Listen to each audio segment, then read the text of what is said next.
while Neil Young is running around, singing, "Keep on rocking for Moderna," the rest of us have got to be asking ourselves, where is all of this going? I mean, there is this huge divide that is now taking place, and we see it, we feel it.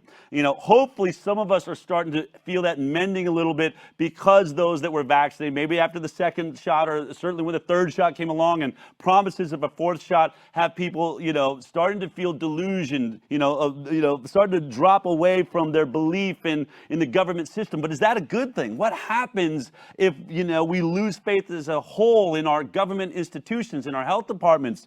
I mean, in some ways that seems like it could be Armageddon, like a gnashing of teeth as it's described in the Bible. Is it going to get biblical? Well, my next guest is someone who I am so excited to talk to because over the years, he has had an almost magical, uncanny ability to predict things in the future. It started with his ability to predict things in the stock market, and then ultimately a couple of opportunities where he predicted the fall of nations. And then he got himself in a lot of trouble. I'm talking about Martin Armstrong, and a few years ago there was a documentary about him called The Forecaster. Here's just a taste of what that was all about. It starts in August of 1999. Yeltsin's going to run for election in 2000. They get Yeltsin to take $7 billion from the IMF loans. Now they threaten Yeltsin. You're not going to run for election in 2000. Otherwise, all this is going to come out that you stole $7 billion from the IMF. Сегодня я в последний раз обращаюсь к вам как президент России. This is how Putin gets in. The reason we have this crisis is because since World War II, they basically borrow year after year. He didn't want to go to college. His father said, "You got to do something." So he enrolled him in RCA computer store. I thought I could create a system that stores the knowledge of century to predict the future. The entire trading community would scramble to see his signals as soon as they were released. He predicted the top in the Nikkei index. The computer says your country's just going to completely fall apart in 8 days. Obviously, that prediction was correct. They realized that the model could forecast the rise or fall of a nation. I wanted that source code, which is text. We went to source code. I said, not getting it. Sorry. The government came in, they shut down everything, seized all the accounts. I had friends, they said, we'll put up the money in cash tonight. He's held with the worst of the worst. He wasn't backing down, and didn't seem like they were either. And he said to his mom, "They want what I've spent my entire life developing, and I'm not giving it to them." 2014, the war cycle starts turning up again. You have the natives against the immigrants that are coming in. 2016, a third party began to rise. You get separatist movements. As the money begins to flow out of the banks, then you're going to see the rates start to take off. That is also the possibility of Europe breaking up. With rates that's so low, just a small uptick in rates, you're creating these interest expenditures are just going to take off like a rocket ship. When Europe is getting worse and worse, and the capital comes here. It then forces the dollar up. Assets begin to rise. If they're going to fear a collapse in Europe, it's going to move in different places. This is how it does.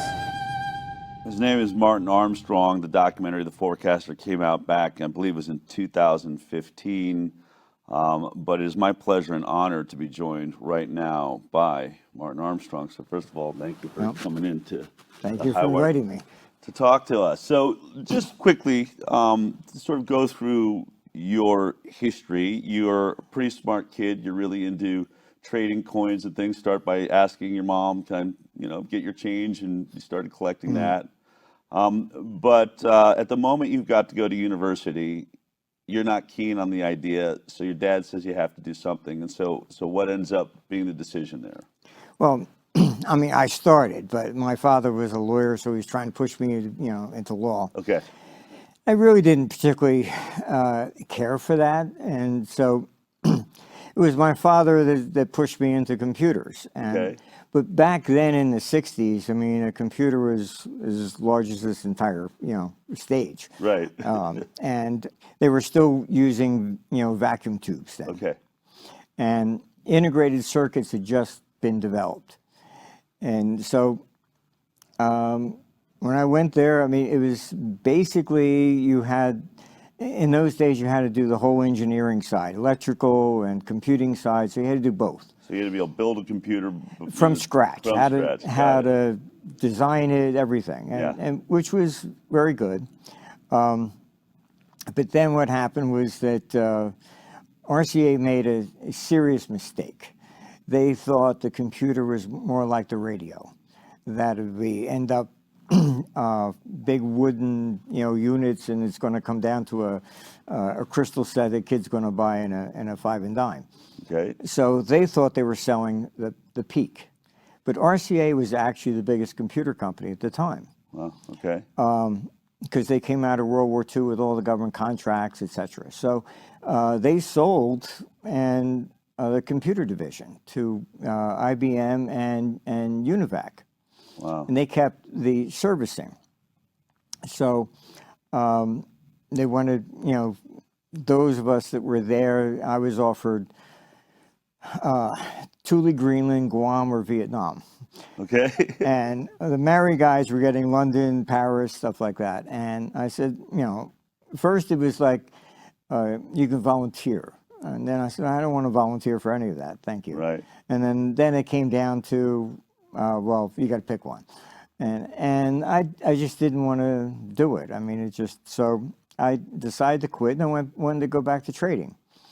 So I thought at the time, all this computer engineering and everything was a waste of time. Right. But when I got into trading, I could write a program to actually do this, and so that's how I kind of ended up developing really the first artificial intelligence system. They still don't have anything remotely close to it, but then I basically saw how things were really happening. I mean, Well, just right there, your idea of building a computer that could help with trading was you thought if we could input all of the information on currencies and go back with all the knowledge we have and input all of the gains and drops that have happened over maybe a century if the information was there, that through that history the computer could learn what was about the past patterns. Okay, pick out patterns.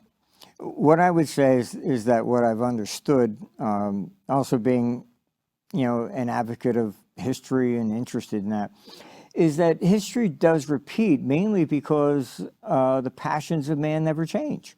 Mm-hmm. I mean, you can go into Roman history, and it was still the same things: credit crises and things of this nature. And I mean, there were major earthquakes in Turkey. So Emperor Tiberius created a welfare program to help bail it out. So it's always the same thing. It's never. I mean, the names change or whatever, but Yeah. I would say what I've learned over the years is that if you put, I don't care who it is, it's like an animal, you corner it and it will defend itself. Right. So we are the same way. There is definitely a herd instinct. And the way markets really function, because they've launched all sorts of investigations every time there's a crash, they just don't understand it. Yeah. It's not that somebody comes in and is some huge short player and forces the market down. They've never been able to find such a person since every investigation since 1907. Okay. All right. What it is that everybody that has ever thought of buying is now in. And this latest news, whatever, causes some to take profit. And then what happens is that you get a market that's extremely lopsided, and then you try to sell and there's no bid. So then the market will come down like crashing 1,000 points and stuff like that. Yeah. And when I was doing a lecture in Tokyo, I met I would say the guy that actually bought the high in '89. He snuck in because it was an institutional thing, but he bribed his way in. Okay. And he apologized. He said, "I just had to talk to you." And I said, what's so compelling here? And he had bought $50 million the very day of the high of the stock market. Okay. But what I found interesting, he was in his 60s and he had never invested in stocks his entire life. So I said, "What made you do that?" And he said the brokers called him every year for 7 years and say every January the market goes up 5%. And it did. So he bought the last day of December 1989, and that was the high. So when you sucker in the very last possible person, Yeah. there's nobody else to So buy. you lost a ton. Oh, yeah. Yeah. Okay. But you then run out of the energy of people coming in to buy more. Everybody's bought, and they're waiting for it to go up, but it doesn't go up because you ran out of people buying. Right. And then all of a sudden, it just turns, and that's what a crash is really about. And unless you're a trader, you don't see it. Right. The academics tend to look at things theoretically back and forth, and you have to have a trading experience to really see it. I mean, you pick up the phone and like the '87 crash, what made it, because I got pulled into the Brady Commission on that, and what really made it interesting was that the theory was, computer trading, and that's what caused it, and it wasn't. And they went and they actually investigated all the big funds, and then, why did you sell? Because there was no news. And they called the broker and they go, "What the heck is going on?" And I don't know. So what happens is the lack of news is even worse. Okay. If you're a professional fund manager and the Fed raised interest rates, okay, they've done that plenty of times. There'll be a knee-jerk reaction. You don't panic. When you pick up the phone, you say, "What's going on?" And the guy says, "I have no idea." Now you don't know, did Russia just invade Europe? The rumors get crazy. Yeah. So they just sold, and they said, "Well, I don't know, it's down 1,000 points. Maybe it's going to go down another 1,000 tomorrow. I don't know." Right. So to be prudent, you sell. Right. You get out because you don't know what's going on, and that's what really was the '87 crash, because it was prompted by basically forming the G5 in 1985, and then these politicians stand up and to affect the trade deficit. We're going to lower the value of the dollar by 40%. I warned them. I said, "You're going to create a crash." "Oh, why?" I mean, you just sold a third of the national debt to the Japanese. Right. Now you're saying you're going to lower the value by 40%? You don't think they're going to sell? Why would they? Because, this is the problem we have with governments. The people that are actually there making these decisions have no experience whatsoever.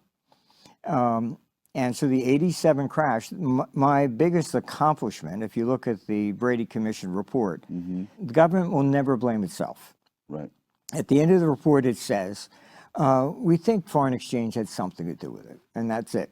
Wow. But it's the creating the G5, the Plaza Accord, and standing up and saying we're going to lower the value of the dollar by 40%.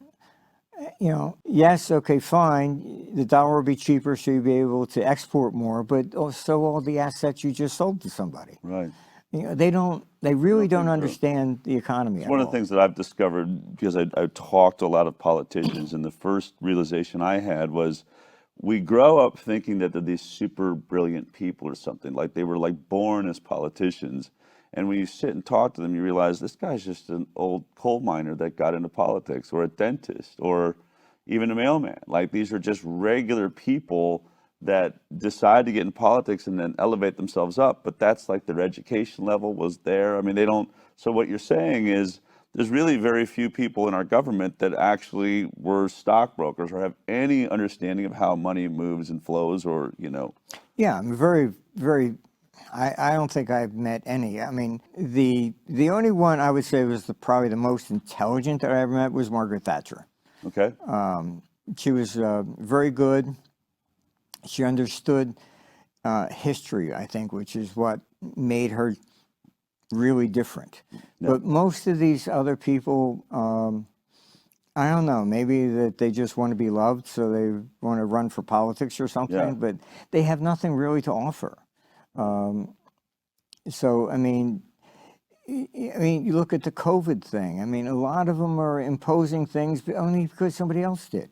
Right. So it's kind of like a Me Too type thing. It's like, well, I don't know, they did it, so it must be, it must be okay. And they're putting all these draconian, lockdowns and stuff like this, and the economy goes down, and oh, gee, people lost jobs. I didn't realize that.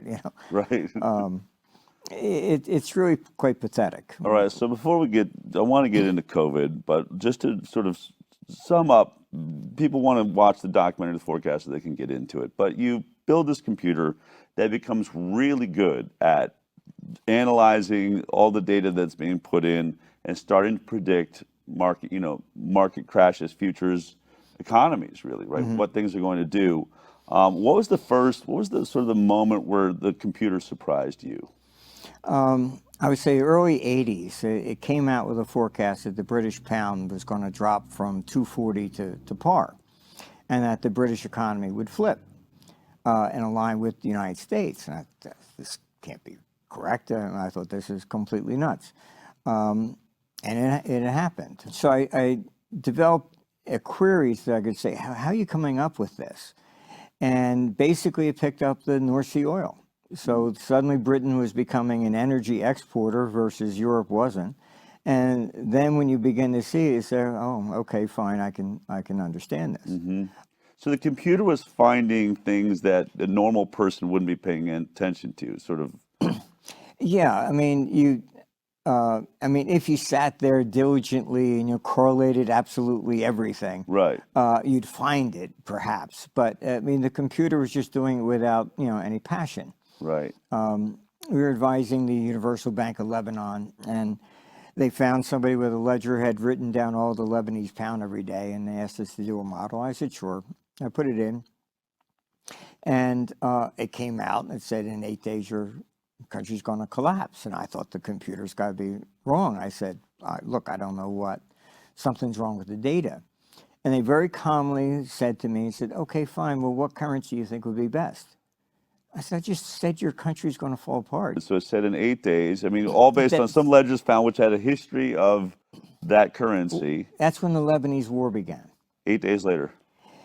And I began to realize, how does this computer do this? Because we had another client in Saudi Arabia, and who was big into shipping. And he calls me up on the phone. He says, what do you think gold's going to do tomorrow? Iran's going to start, attacking shipping in the Gulf. I said, you tell me a war's going to start tomorrow? Yeah. And that was the Iran-Iraq war. Right. And then I began to realize that people have knowledge that something's going to happen or whatever. Maybe the guys in the bank saw what was developing and they knew a war, were tipped off, we're going to start a civil war or something. Yeah. But somebody seems to know. And that begins to move the capital. Okay. So, for example, if China was really going to invade the United States, you would pick it up, a computer would pick it up because they sold all the U.S. bonds. So it'll see the money being withdrawn out of the United States by that. Yes, that so nation. people respond in advance, and that picks it up.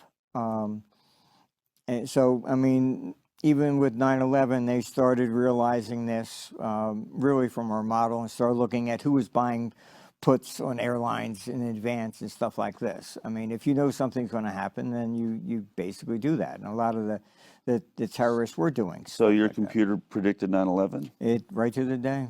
Really? So does that mean that 9/11 was planned? I mean, or is it just a natural cycle? It's all accidental, but somehow the computer saw it? I don't know.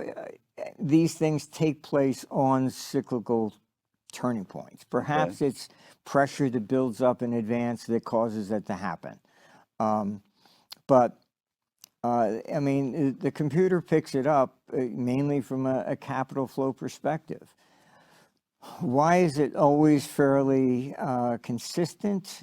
I think that, for example, right now, every action a government takes has an equal and opposite reaction. So what they've done on anything, like the G5 and manipulating the currency, then they create the 87 crash. Right. The 87 crash comes and that sets in motion each thing is like a domino, it just falls over. So the ramifications, even from what they've done with COVID and things of this nature, have seriously disrupted the underlying confidence in government. All right, very quickly, just what would be some of the big predictions the computer's made over the course of its involvement? Well, besides 9/11, 87, it picked Britain. It predicted Trump would win. It predicted that Brexit would win. And these things happen because of the economics. Right. It wasn't saying Donald Trump is better than this guy. He was given an opportunity because the economy was moving in such a direction. So I went down to Washington after he won, and they like going, "Oh, it's a fluke." I said, "No, you don't understand. They're voting against you. It's not that Donald Trump was this knight on shining armor. Right. It was that they're voting against you. He was a non-politician, and they're fed up with what you guys are doing." So it could have been anybody. Donald Trump happened to be the guy there at the right time. Got it. That's really what goes on. So I've had several scientists and doctors, mostly what we cover on the High Wire is health, and scientists that make a discovery that is going to change how we see things, and they end up, the FBI gets involved, and they end up, and so I sort of have this instinct that when people are arrested by the government, and it tends to make me want to look at that story, you end up finding yourself in a similar position. What was the prediction by your computer model that ended up really getting you sort of in the hot water, as you say? I would say that was 1998. Okay. I did a conference in London at the time, and a guy from the London Financial Times snuck in. I didn't know he was there. Okay. And the computer's tracking capital flows. So we saw like 100 billion going into Russia, but we saw 150 billion coming out. Okay. So I stood up and I said, "Look, I give Russia about 30 days. That's it, and it's going to crash." And so he then goes out and puts it on the front page of the London. Armstrong says Russia's going to crash. We've got this country running around with all these nukes and stuff like that, and it crashes, and that ends up being the long-term capital management. So then they blame me because it's in there. All right. But that's when the CIA basically came and said, at that point, they realized the computer could project the rise and fall of countries. And my conflict with them was that they wanted me to go down to Washington to build this for them. I said, "Look, it took me 16, 17 years to do this. Right. All right, I'm not going to go down and work in some bunker for you." I said, "We'll run whatever study you want, we'll run it." And very arrogantly, they basically said, "No, we have to own it." And I said, "Sorry, I'm not doing that." Right. And I think from their perspective, they didn't want other countries seeing the same forecast. They wanted the leg up. Yeah, and that's, so I just said no.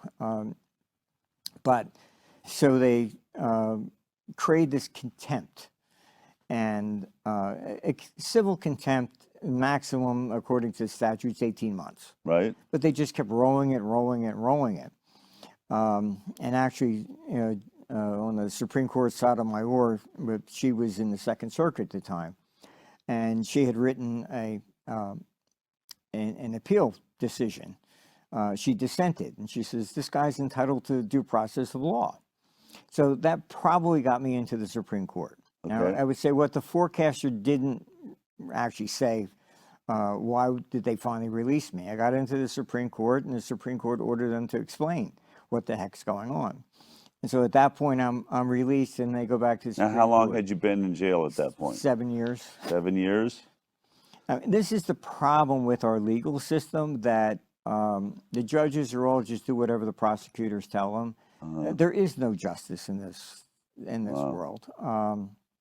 It's all fake. And Now, you were being accused of a $3 billion yeah, Ponzi scheme, which they were never able to prove. And so basically, Sotomayor says, show me the evidence of this. And they just basically open the doors to your jail cell and say, he's out. yeah, I mean, effectively, I think the problem is these prosecutors are all want to become the next president if they get a big famous case. Okay. So the bank says, oh, $1 billion is missing. We have no idea where it is. Mm-hmm. I mean, a normal person, okay, how does $1 billion get out of a bank and they don't know? I mean, there had to be a wire, there had to be a check, did I bust in with a tank and take it out of the vault or something? Right.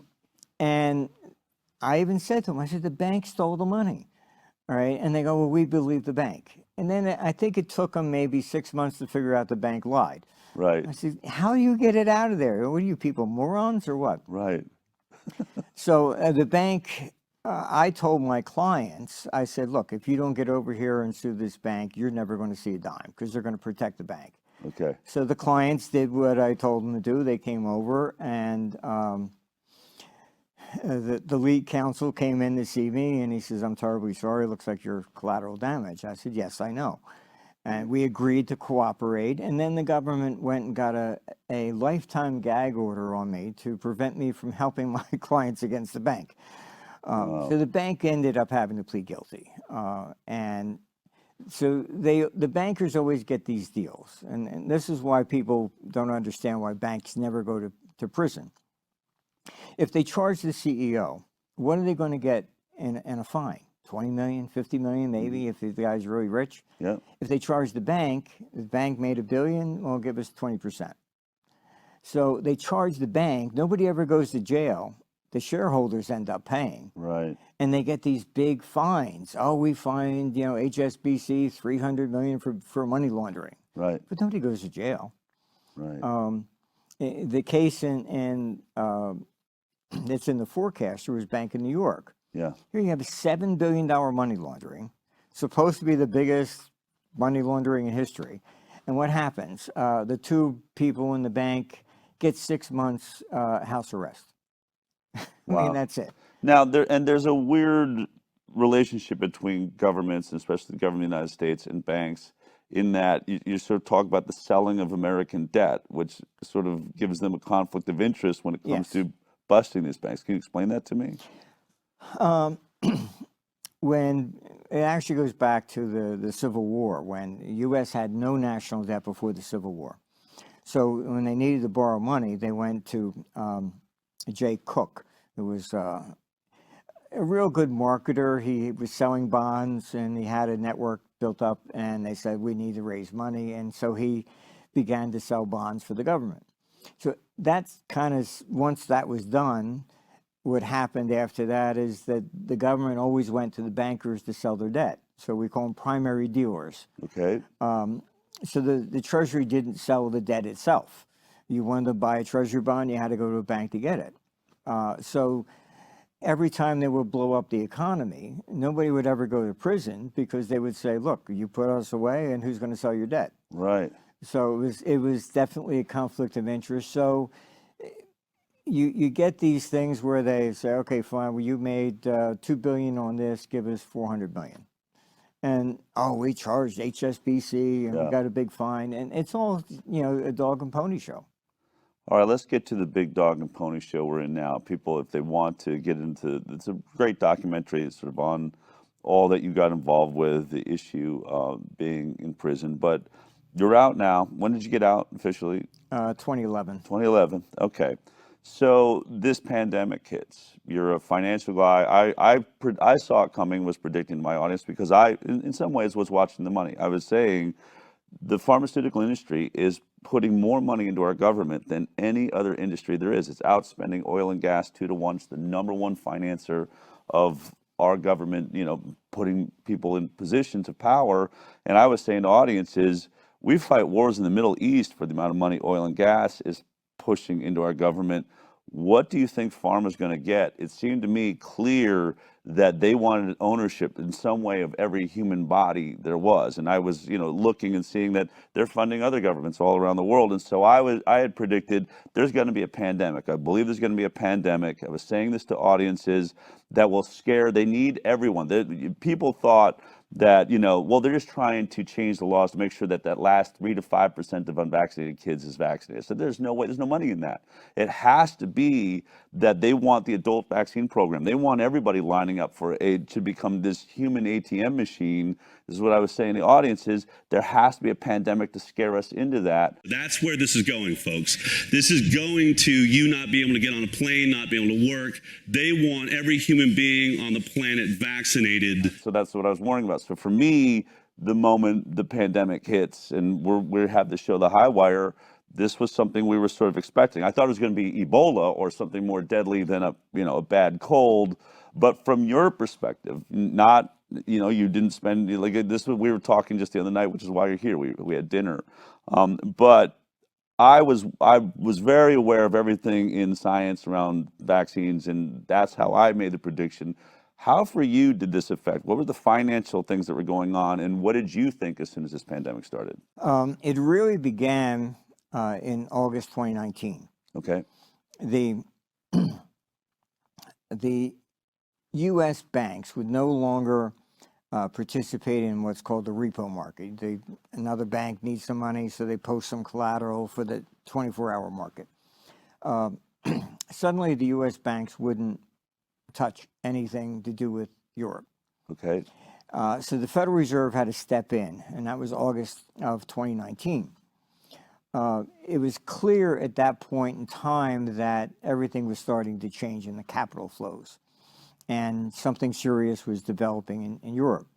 The very next month is when Bill Gates bought his stake in the European biotech company. By December, there are rumors running around that a virus is coming. December of 2019. In your world, rumors are running there's a virus coming. Yes. By January, I know that, even Klaus Schwab had told people that he knew a virus was coming. Okay.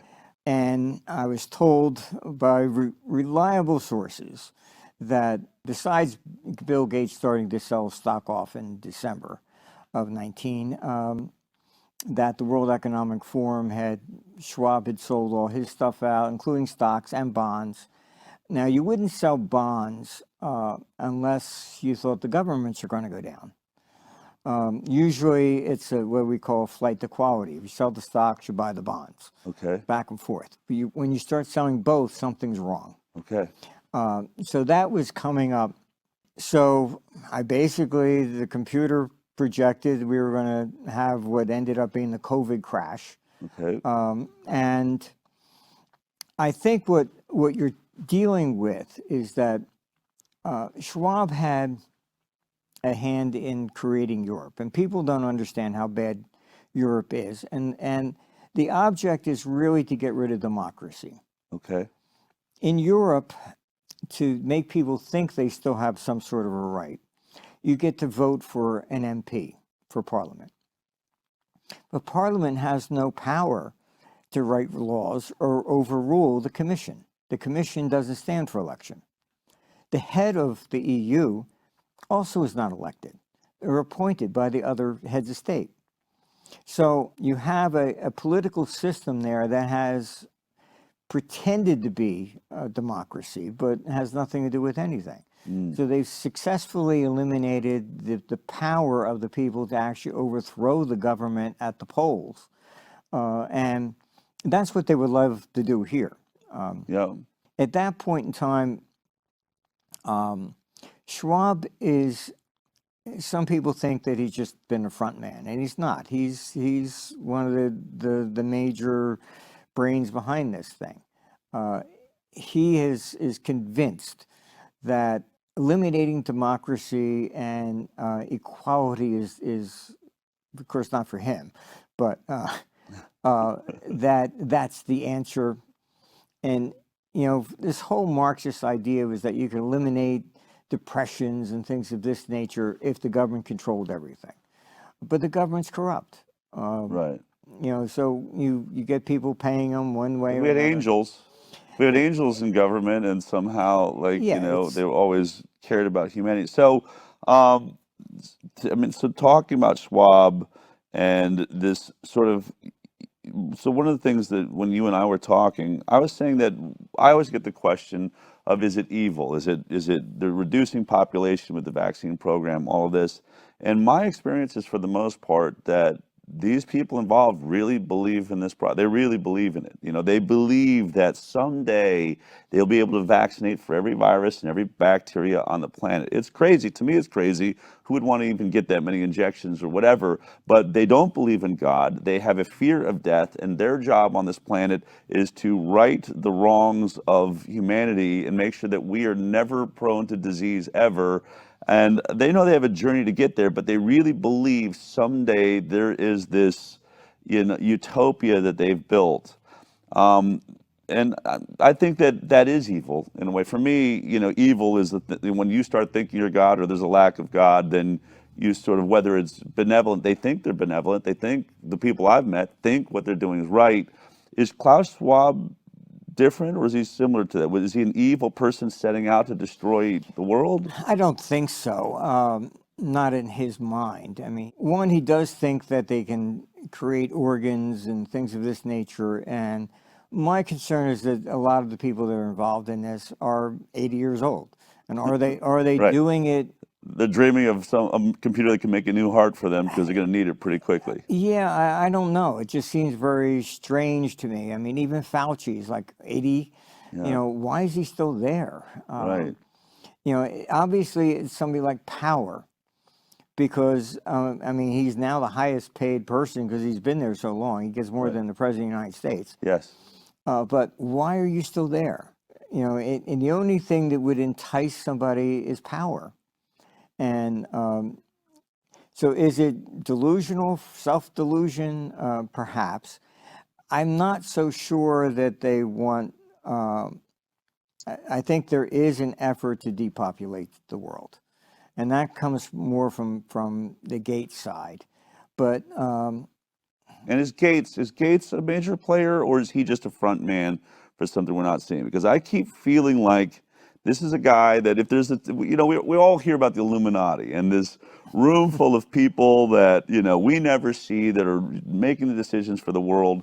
But it sure seems to me that Bill Gates, very intelligently, you know, he's being accused of running a monopoly, and so all of a sudden he sort of comes out of that whole situation and decides to get into NGOs and nonprofits and starts investing into multiple sectors, but the biggest one, health. I mean, he is all over health. He's funding WHO. He's like, you know, and vaccine programs and tracking systems, and so it seems to me he's holding a lot of what this future, for guys like Klaus Schwab, what they're going to need: the technologies to track people, the drugs and the vaccines to keep them alive or manipulate their health or make them live forever or shorten their lives or cull the herd, as you would. So it seems to me Bill Gates must be, if there is that room, he's certainly, though, you know, he's not invisible, we see him, is he a major player in this now? oh yes, absolutely. Yeah?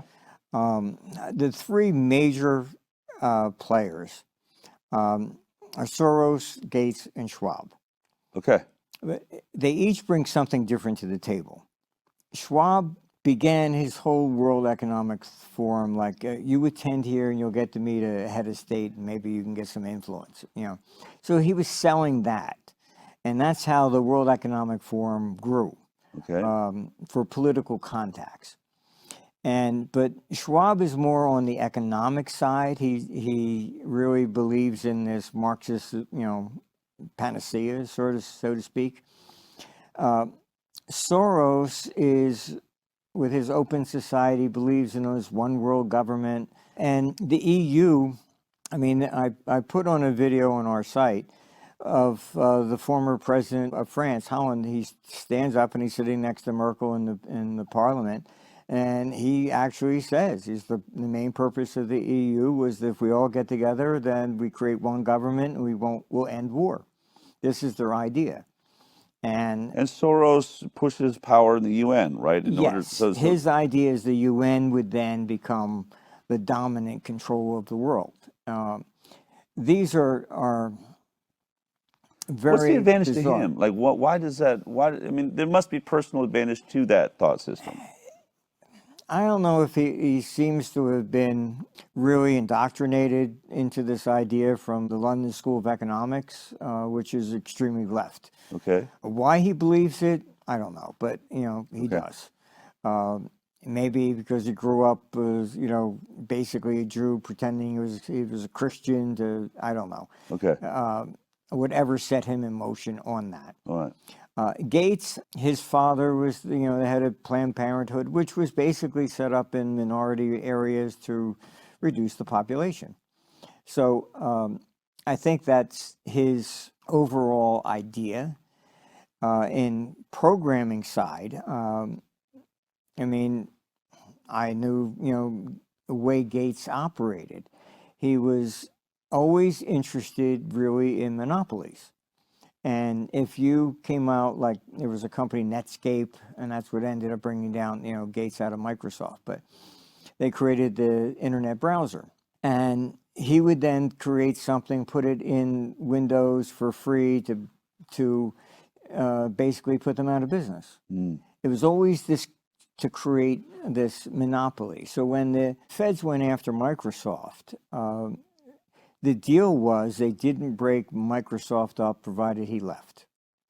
The same deal was done with AIG and over the mortgage debt stuff. And so Bill Gates had to resign from being the hands-on at Microsoft. But when he walked into health, he's exactly the same thing. Control absolutely every agency, everything, right. Period. And that just gives me concern from the standpoint that I know his character is to monopolize things, right? To control. Klaus Schwab kind of does the same thing. Okay. Schwab set up a youth leaders group, and he's training people to be future heads of state. I mean, the head of state of New Zealand is a graduate from his. I mean, there's a lot of people that you'd be very surprised are graduates from, Klaus Schwab's brainwashing operation, the way I see it. But Schwab had the influence, the ability to bring in world leaders, which Gates and Soros didn't have. Okay. So they're attracted to him, and they bring different pieces to the table.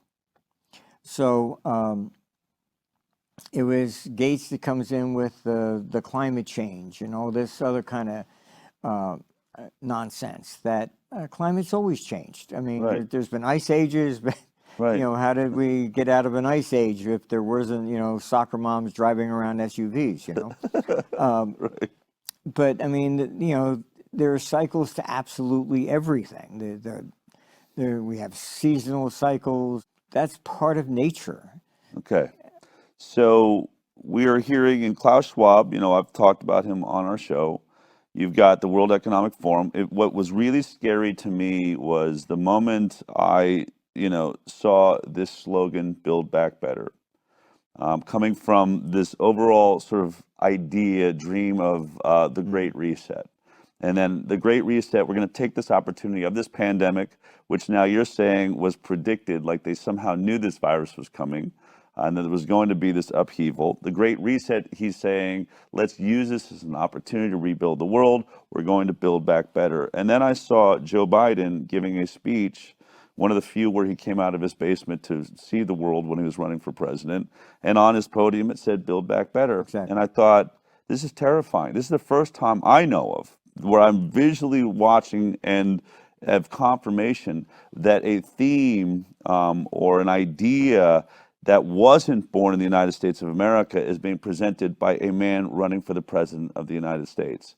I found that to be very, very scary. I know that this is a slogan coming from Klaus Schwab. Klaus Schwab is saying things like, no one will own anything, everyone will rent, and America will not be a superpower in the future. You know, that this power is going to be consolidated somewhere else. And here I have a man running for president that is quoting, you know, I know that these guys are visiting Klaus Schwab, but now he's using his slogans. And this Build Back Better slogan became an American financial slogan, even though, as you pointed out, head of New Zealand's using it. Up in Canada, you know, all over the world, they're all using this slogan being written by Klaus Schwab or his people inside of there, it seems. What is this really all about? The Great Reset. Is it, why now? Like, what is it that needs to be reset? Is there something that's about to happen or is going on that we don't know? Yes, from the economic side, you go back to the 1930s when Keynesian economics was launched. The idea was that you could raise interest rates to stop us from borrowing and lower interest rates to make us borrow. At least it made sense back then because we were the major, you know, player in the economy. Okay. But over time, what's happened is the politicians distorted Keynesian economics. Keynes also said you can stimulate the economy by lowering taxes, which they don't want to do. Right. So they used Keynes as the excuse from there on out to run deficits every year. So ever since World War II, now the governments are the biggest borrower and debtor in the system. The real crisis started in 2014. Okay. When the ECB lowered interest rates to negative. And ECB stands for? European Central Bank. Okay. Back then, I mean, I was warning us, don't do this. You're going to wipe out your bond markets. And I think I did another documentary probably 4 years ago, and I warned that, you know, you're going to just, you know, Europe is destroying its bond market, period. So what's happened is, it's really like we have Dumb and Dumber running countries. Okay. You mandate to a pension fund that to be conservative, you have to have government debt. Okay. Not private. Then you lower interest rates to negative. And they don't even put two and two together that within a few years, you're going to make all the pension funds insolvent.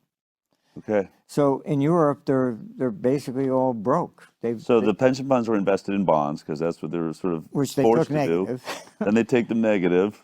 And they've wiped out the pension funds. Okay.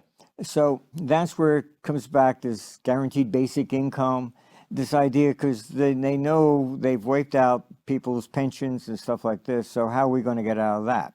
Right.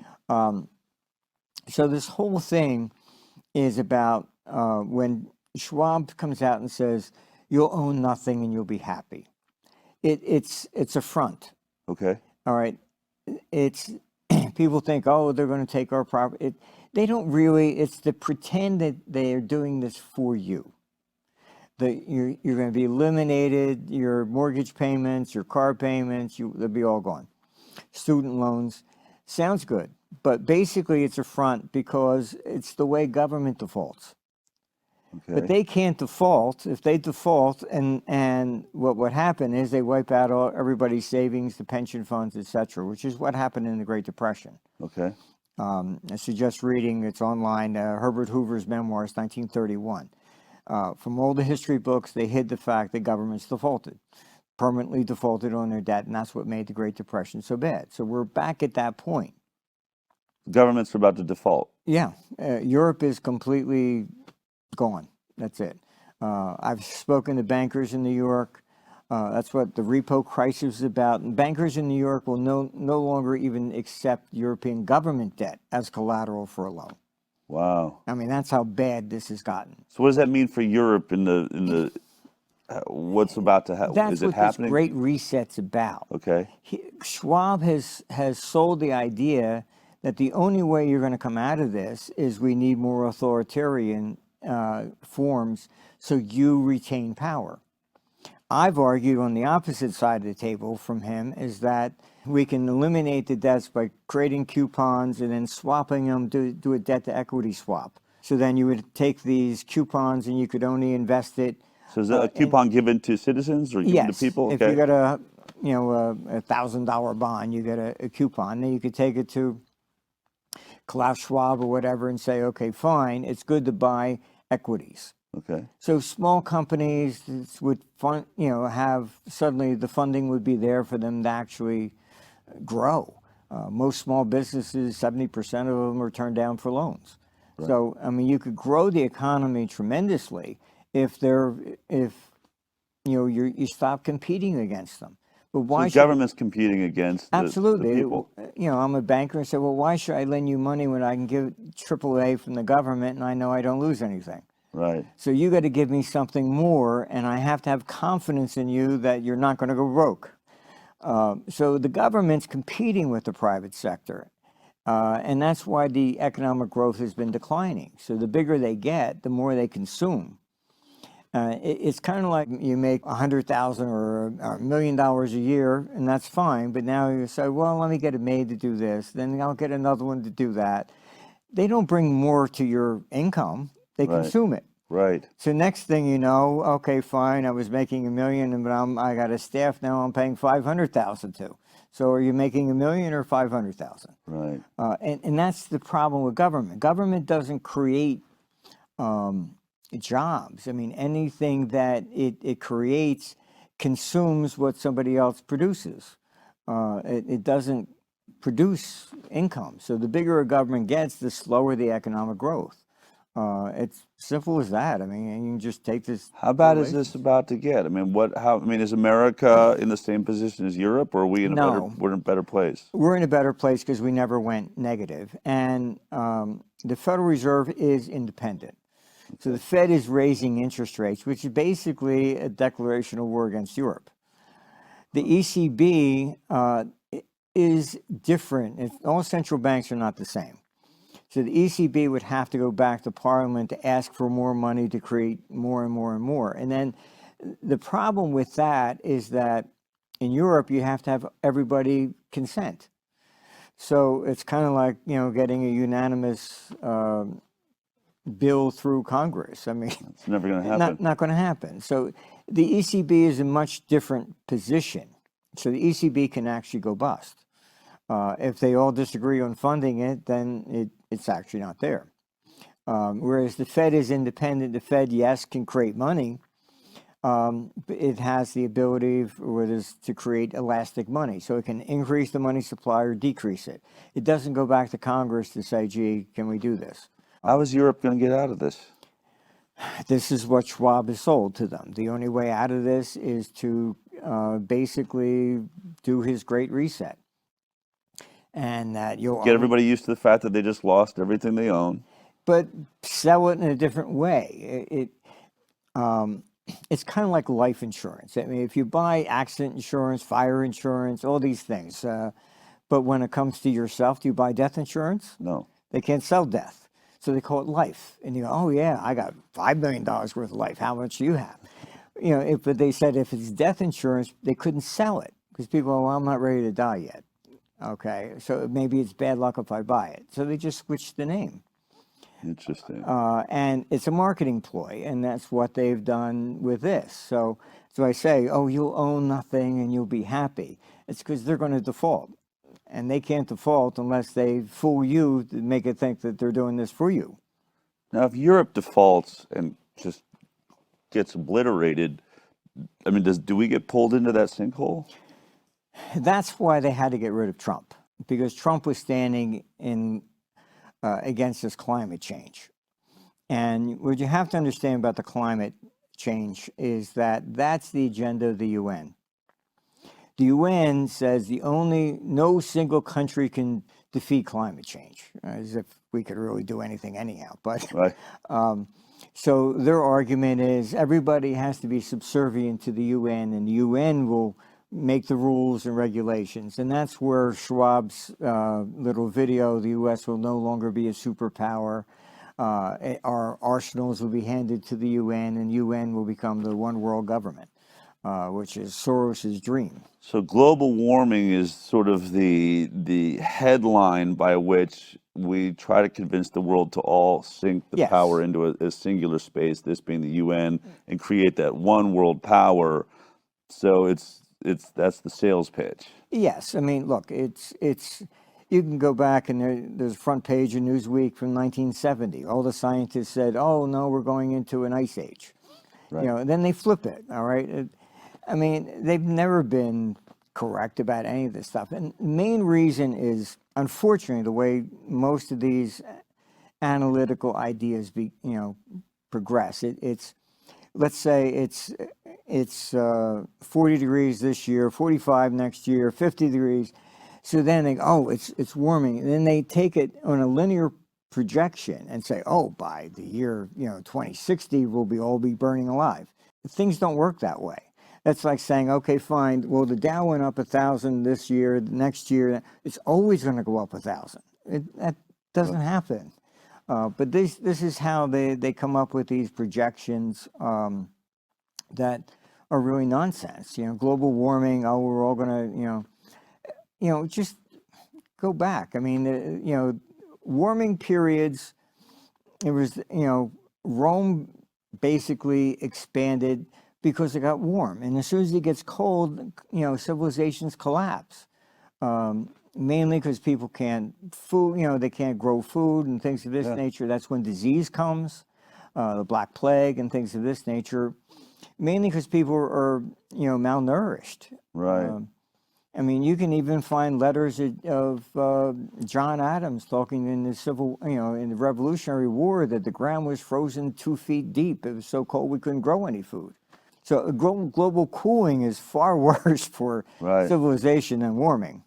So now, as we sit, one of the big probably conversations going on in this pandemic, I don't know on which side, but it feels like a lot of people are thinking, is there a civil war coming? And, the pressure is being let off. As we're speaking right now, COVID looks like maybe this Omicron is going to sweep through and sort of wipe out the need for vaccine, certainly show to the world that vaccine was useless. But there's this real divide in this nation now. So if you're asked, do you think we're on the verge of a civil war? What are your thoughts on this? Yes, I mean, the damage that's been caused with this pandemic is they have deliberately divided people. I mean, even the race issues they used. And so everything they could do to separate people. The Nazis, that's how they gained power. They say you're it's like the old prisoner's, dilemma. He says you did it. Oh, no, he did it. Right. You separate people. And so they've been, over the years, they've used religion, they've used race, they've used, everything. This time they're also using vaxxed versus unvaxxed and things of this nature. But you have seriously disrupted civilization. What makes civilization function is that we all come together and everybody benefits. And why countries fall is that when it suddenly begins to flip and, okay, now the government sees it has power. Well, I'll exploit this group for you. You're starting to divide it. Mm-hmm. And then you have people that leave. We have staff in Germany that are fleeing to Dubai because now the definition of being vaccinated is a booster every 3 months, and your children must be vaccinated, and it's insane, completely insane. So as that happens, as we have people fleeing to certain areas where there's more freedom, fleeing from places where they feel oppressed, then is that sort of throws things out of balance? I mean, it makes me think of sort of the North and the South, oh, right? Yes. I mean, when we think the North and South in the original Civil War, and I've been saying this, I mean, is that, and here's sort of my prediction, and to see if I'm anywhere near from where I'm coming from. What I've been saying is, I think very similar to the North and the South, though slavery was a part of that. It was really about finance and business, and there seemed to be this disadvantage to the way business was being done in the South compared to the North, and so that sort of lack of balance created a real conflict and war. And I feel like here we have freedoms now landing in the red states, tend to be the South again in an odd way, but Texas has been open. We haven't been masked. We've been free. There's our governor said, I'm not going to allow a forced vaccine mandate, and so just financially, people are coming to Texas. I mean, we just read this week that there are no U-Hauls in California because they've all come to Texas. Like everyone's moving to Texas. People leaving New York, going to Florida, Texas, Florida and Texas. Florida's booming. Texas economy is booming. If you're doing a convention, we're going to do the convention. You're not going to go to California anymore, to the beaches of California for your convention. You're going to go to the beaches of Texas or Florida and have your convention. So all the money, it seems to me, is going to start pouring into what you could call the free states. And it's leaving, sort of the oppressed states. And then I would imagine at some point we could see travel bans if they continue to use disease as a reasoning, where you can't leave a red state and go into a blue state. I mean, these are all the type of spaces, but that divide, there's got to be, I think there's going to be a growing rage as the economies of those, I hate to say it politically, but right now it seems to be politically divided, blue and red, or, Democrat, Republicans. But as they starve out and sort of lose the people, they lose the business, and it all moves, then there's a need for someone to right that ship. And isn't that where we end up in war? The Civil War, yes, there was slavery, but the real bottom line was states' rights. And what most people don't realize in this country, when they voted on the Constitution, it was not unanimous. Only 39 out of 70 voted for it. Like Virginia, Patrick Henry, no, because there was no Bill of Rights. So it was not, there's always been this contention from the beginning of this country about states' rights versus federal. Huge conversation just this last, over the Supreme Court. Who does Joe Biden have the right to force the vaccine through OSHA? States' rights versus federal rights. Sotomayor saying, why doesn't the federal government have this, power? But obviously the conservative judges came out in, to the states' rights, saying this is not something. That's the way the Constitution is. Right. I mean, it's also why the United States has done better than Europe. Macron can shut down all of France. Biden can't shut down all the United States. Right. I mean, I live in Florida, and I can tell you the traffic has doubled. Yeah. But I was walking the beach, and there was a guy there, and his two teenage sons were surfing. And he says, "Oh, are you from Florida?" I said, "Well, I moved here about 6 years ago." And he said he just moved down because his sons were, becoming suicidal. And I think and twice I met people like that I think maybe for the boys it's worse because they think that, if they were into sports, they're going to become the next, NBA player or quarterback or whatever. And whereas more on the academic side, they could maybe do their homework from school in isolation or virtual, but, you don't get that on the sports side. So, I bumped into two people that moved to Florida simply because of their children. They couldn't go play sports or anything else. We had our conferences in Orlando. I couldn't have held them anywhere else in the country. Right. Maybe in Texas, but this is it. But the other part of this is that these politicians never accept responsibility. So the more they have put in these lockdowns and things of this nature, then they realized that they screwed themselves in the sense that their revenues went down, sales tax and things of this nature. So then what did they do? Oh, well, we need to raise taxes more to compensate for what we lost. Instead of, does it ever dawn on you to maybe reduce the size of government? They don't think that way.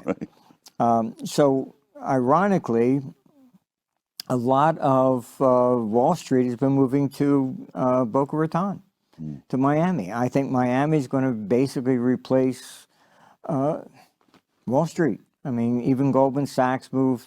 Oh, we're keeping our headquarters here, but the most profitable division is in Florida. All right.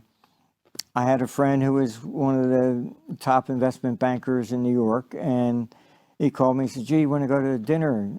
I said, "Oh, you're down here in Florida." We went to dinner, and he says, "Well, no, I just moved here." I said, "You moved here?" He says, "Yeah, we work virtual now, so I moved to Florida." It's interesting. Has your computer looked at, if there is going to be unrest in the United States of America, when we're going to see that? Yes. I mean, it looks very grim from probably 24 to 27, I would say. Those in power don't see it.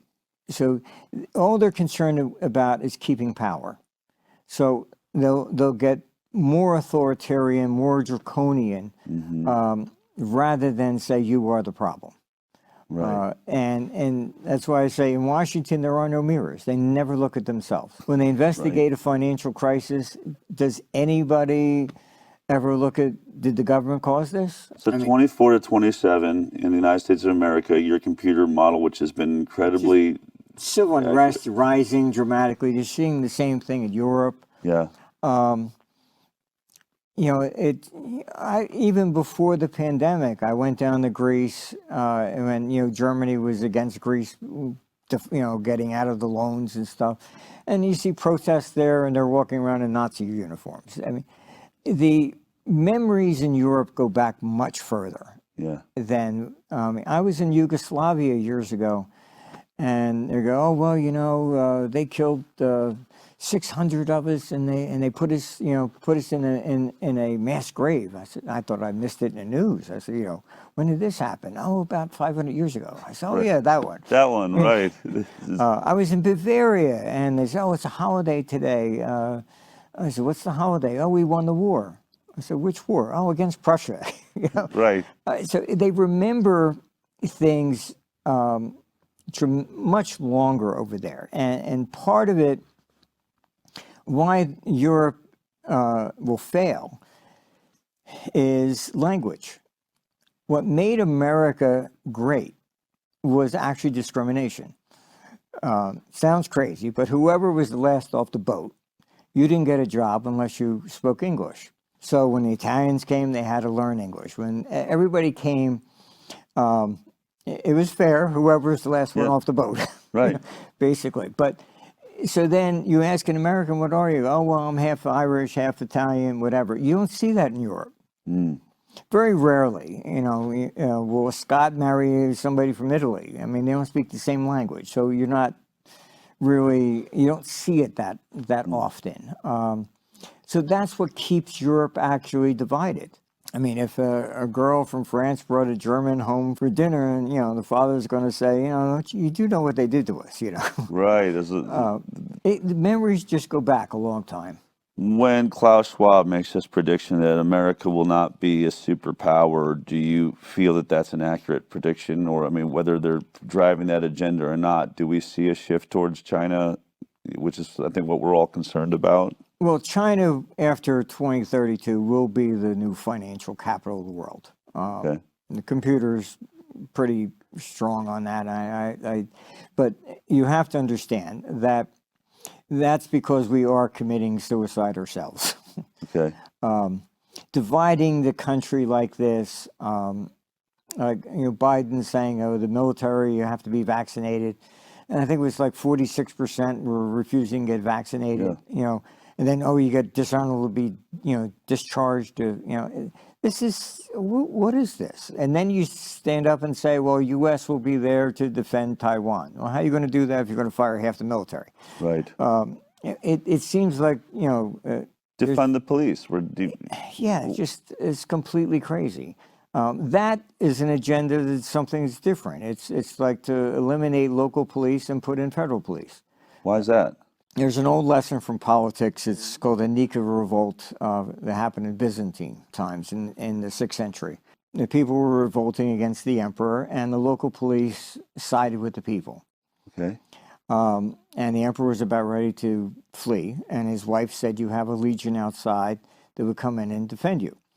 And they were not Greek. They were, you know, from Italy. And they came in, and they defended, and they basically slaughtered everybody and killed 40,000 people in the stadium. So that lesson is that if you, Greeks would not do that to people they knew, but bring in a different army, and they'll do whatever because they don't like the Greeks to begin with. Right. So that's why they want a defund the police, get rid of the local police. Because they know each other. They know the people. Exactly. It's their neighborhood. You know, it's my brothers if I and live sisters. next to you, am I going to shoot you? Right. Well, I really have known him. He's been really okay. I'm not going to follow that order. So they'd rather have somebody else come in who doesn't know you. I'm told to shoot you. I follow orders. That's it. That's why. It goes back to The local police are important to our stability and Yes. future in defending ourselves. Very, very much so. You know, one of the questions I would have, because I think my audience now, right, we're all, you know, are shocked and fearful that China is going to be a superpower, maybe not the United States of America. We may be on the verge of some sort of civil war, huge, deep unrest. 24, in the next few years, 2024 to 2027. Is your model ever wrong? Or in all the time that you've watched this, certainly, have you ever thought, man, if I could warn people ahead of time and get people to really wake up to what's going on, that they could change their fate, change this destiny? I that's being tried. driven? Yeah? I tried defeating my own model. I lost every time. Because I think it's a combination of everything.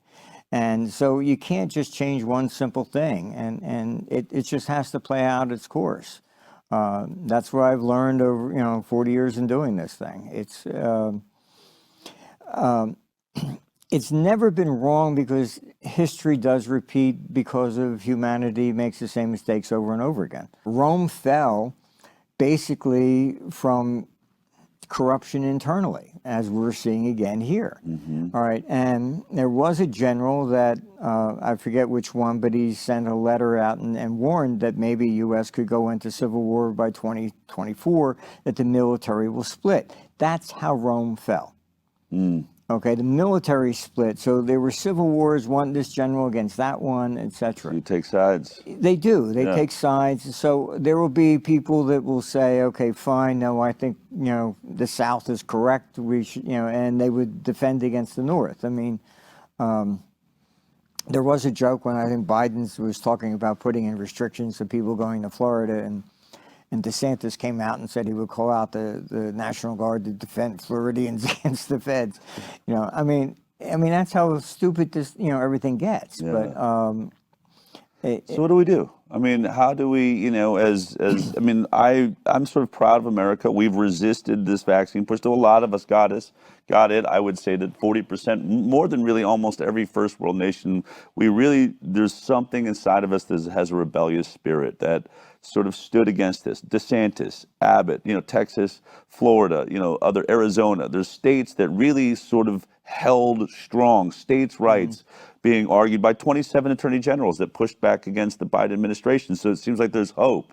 But what do we do? I mean, what do I have to recognize, since there's a computer model I have no control over? I have my world leaders that seem out of our control, grabbing more and more authoritarian power.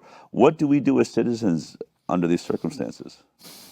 Basically, just prepare for being on your own, really. As you know, I was advising different political agendas in the United States for a long time. So I've worked behind the curtains and seen how it actually works. When Reagan was elected, they actually said at that time they were beside themselves. They don't like people from outside of Washington. That's why they didn't like Trump. Yeah. You take Biden and Harris, both from Washington. Yeah. They don't want somebody, because it's like you're playing in our sandbox. You don't know how this works down here. Yeah. And I used to basically be part of the vetting process for somebody that wanted to run for president. They would send me in. I would talk about the world economy to see. They were told that's what I was there to advise them on, but it was really me also looking at them and saying, is there a light on here? Do they understand it? Right. And I get back and they go, what do you think? Think he could handle it? And that was a real vetting process. Yeah.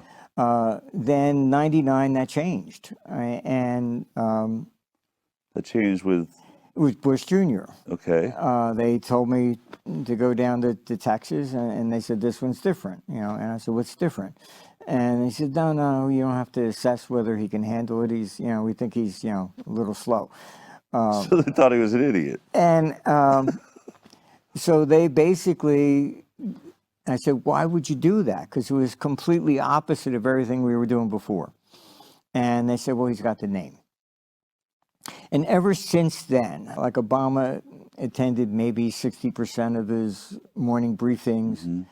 They've always wanted somebody who's just a figurehead. That's it. Let us do what we need to do. So the deep state, so to speak, is really what controls things. So with Bush Jr., I mean, I saw that movie, I forget what it was called, but, you know, he picked Cheney. No way. Yeah. They picked Cheney and put Cheney in. You're lucky if Bush knew where, you know, Iraq even was. It was all Cheney's deal. Right. And that's the way this is going. So they finally, with Trump, they put in his cabinet. He didn't really understand how Washington worked. And he thought, okay, fine, yeah, I'll put in people that have experience to create stability. Like Bolton in there, these Everyone guys. That stabbed him in the back every which way they can. Fauci, Birx, like all these Yes. people. So that was Trump's biggest mistake, because they didn't like him when he's in here saying that he's going to drain the swamp. Well, the swamp is both sides, you know, not just one side. Right. So they didn't like it. John McCain is the one that took the fake dossier from Hillary, and he's the one that gave it to Comey. So it made it look like it was coming from a Republican, Right. not political. And even at McCain's funeral, he said, "I don't want Trump speaking there." You know, I mean, the resentment, and hatred is runs very, very deep. You're still fighting Trump, you know, today. All right, and so they have Biden in there, and he'll sign anything they stick in front of him, really. You're lucky if he can read it. You know, it's Kerry who is the main point man for Schwab in the White House. John Kerry? Yes. Okay. And I mean, there's even a YouTube video. Fauci appears in Schwab's videos. Right. Oh, the number one problem is equality. Why is he in there? You know, the head of New Zealand's in his. I mean, everybody that he has ties to is in there pushing his agenda, and that includes Fauci. So what do we do to protect ourselves? If it comes down to states' rights, are we going to? Do you think there's going to be states that sort of divide from the union, or is there? Pretty much, yeah. Yeah. There'll be separatist unions. You're already seeing a lot of separatist actions, like in Oregon and California. People saying we don't want to support the other side. They're crazy. When this is why I say we're losing civilization. Civilization is when everybody benefits, not when, okay, now I've got in charge, so I'm going to oppress you because I want it this way. Even you can look at history when the English Civil War took place and Cromwell came in, and you know the religious right that they were, the Puritans. He outlawed sports because that led to cursing. He outlawed Christmas because you're supposed to be praying. He created people that went around and spied in your house to make sure you weren't celebrating Christmas.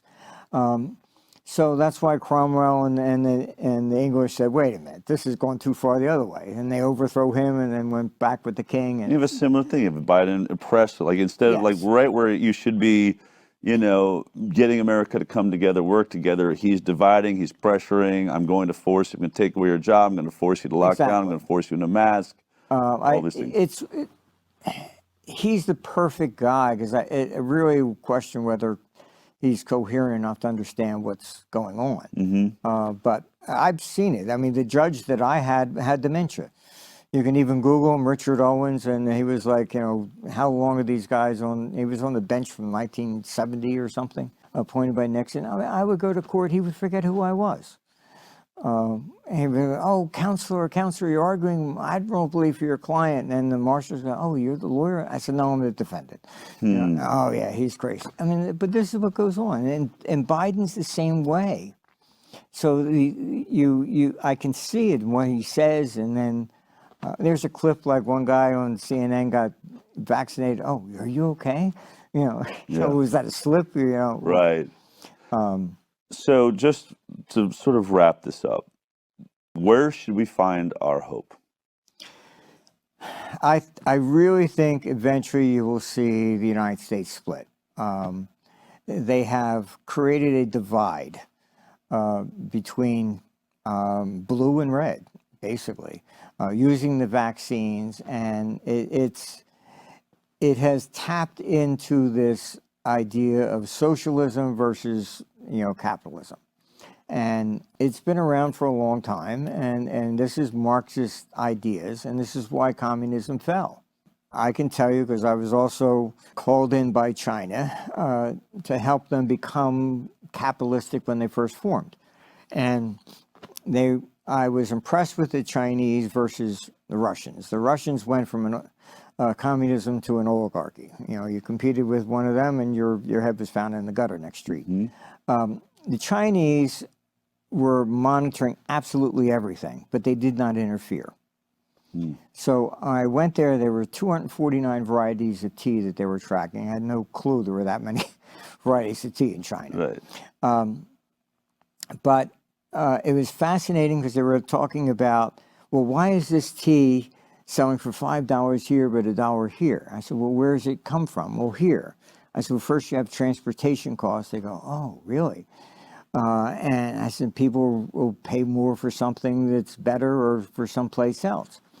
Under communism, the reason it fell is this equality. Everybody pays $1, even if it costs $10 to get it there. Right. And that's why it was never efficient and why it collapsed. And these ideas of equality, sorry, I mean, a guy that can be a quarterback and can throw a ball better than I can, I mean, you're going to give me the job? Or are you going to give the guy that can really do it? Is China a communist nation? I mean, is it? No, it's not communism. It's a more authoritarian type thing. Communism is the government owns everything. It's not communism. Russia's not communism anymore. They moved more to a authoritarian free market type thing, where they control things, yes. But communism, you wouldn't even be allowed to own your house. So, I mean, that's the real definition between socialism and communism. Socialism, you own your house, but they're going to tell you what you can do with it. Communism, they own your house and tell you can't leave until we tell you that you can go to another place. So then the hope is that there will be states in this divide that hold strong to capitalism and pull through? Pretty much, yeah. I mean, you'll see Europe also divide. This idea of one size fits all, it doesn't work. I mean, throughout history, you have empires rise and they fall, and they rise and they fall. They rise when they benefit everybody. When you start singling out groups, you fall. You need, everybody's got to benefit. If we all don't benefit together, then what's the purpose of being together? You leave. And that's It's time to come together with everyone that... Yeah, and they're deliberately dividing the country on race and vaccines and everything they possibly can. And you can Google it. This is a political idea, and Amazon used it. And the papers came out, and they were in a union dispute in Alabama, I think it was. And they created a diversity index for their employees. The more diverse the workforce, then they would never get together to form a union. If you created all whites or all blacks or whatever, they would then band together, and then they demand a union. So all this came out. I mean, this is a political agenda that's been around for a long time, but Amazon was using it for its own employees. And this is what the government is doing. If you divide everybody, then they will never join together and overthrow you. That's the real objective here. But the problem is, in doing that, you also destroy civilization.